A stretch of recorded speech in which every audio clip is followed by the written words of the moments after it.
Well, if that team's not ranked by the end of the week, I don't know what to say to the committee who does the voting.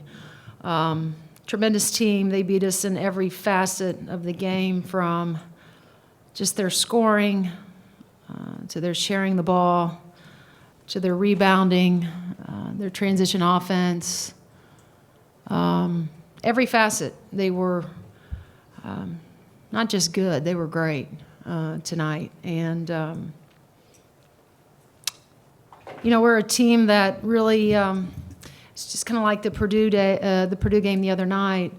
If we can come out and hit our first few shots, we feel good about ourselves. If we don't, we struggle.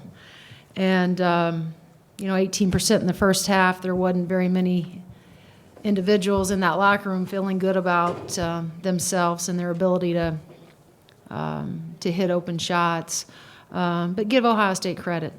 They make you rush. They make you take ill-advised shots. They get you out of your offense. And I got to do a better job of helping our team understand that's what that 2-2-1 is designed for. It's to hurry you up, even though they're not really looking to trap out of it. They're looking to slow play you in the front court and then speed you up in the back court. So disappointed. I know there's not a lot of there's nothing I can pick off this stat sheet that will make any of us feel better about tonight. So give Ohio State a lot of credit for coming in here and just punching us right in the mouth. That's what they did. When you're down 49-17 at halftime, what is the message? The message is that in the second half, it's 0-0. You got to find some silver lining for your basketball team, and that there may be no way that we could come back and win this game. But certainly you want to play them, and we did for a little bit there in the second half, play them pretty much even. And then they got a couple runouts. Towards the end, they got to the foul line and so forth, which is a little deceiving. I mean, we were fouling, but we just couldn't keep them in front of us. Couldn't contain the dribbler, and then we were only getting one shot and we were done. Not 7 offensive rebounds. Is not enough, especially when you're not hitting shots. That's 2 big losses in a row. Where do you try to go from here?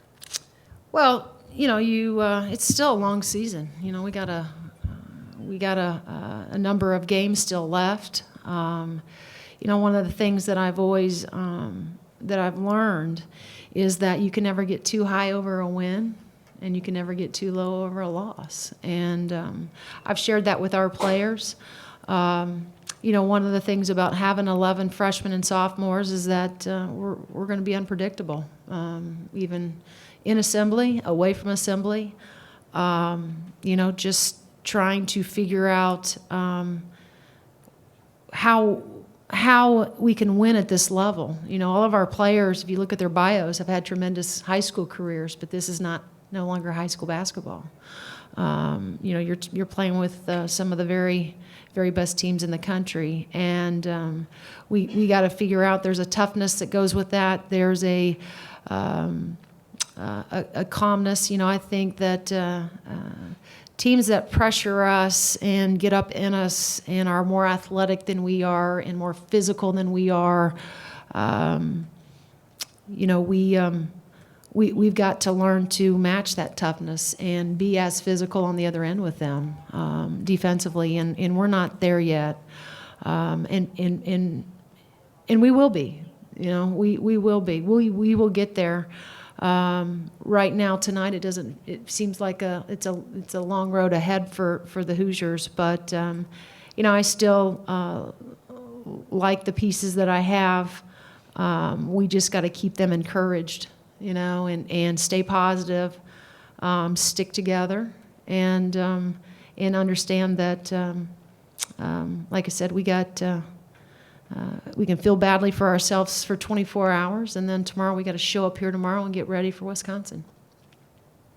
On nights like tonight against Purdue and against Rutgers when shots aren't falling, how do you adjust offensively to make sure that's not affecting the entire game? Well, you hope that you can go inside and get some post touches, but that wasn't happening either for us, and that's what's frustrating. I thought one of the things that we could have learned from the Purdue game, and we shared this with our kids before, was when our outside shot's not falling, that's when it's really critical that we get a post touch. We try to get a high percentage shot, or we are so aggressive that we get ourselves to the free throw line, and that will always be the message. You know, we're going to have nights where your shot doesn't fall, but I will say this, and I've said this from day one when I got here.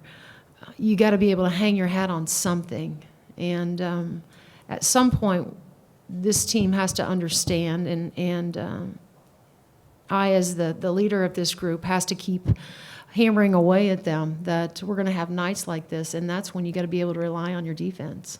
And until we can embrace that and understand that and get into a situation where it's a close game and win because of our defense, I think that's the only thing that's going to help this group maybe buy in to that philosophy. So we're going to have to keep plugging away and get better.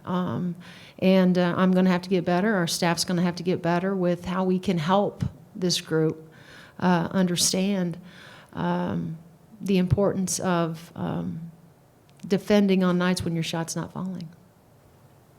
I guess what were John? some of the breakdowns defensively?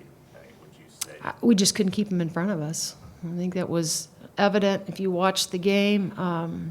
You know, we tried to zone them a little bit, and they came out and they just were on fire from the outside. You know, you hope that they miss a few in the course of a game, but they didn't. And then you go man to man, and we're trying to switch 1 through 4, and just you know, trying to keep them, contain them, keep them in front of us, contest. All of that did not go well for us tonight.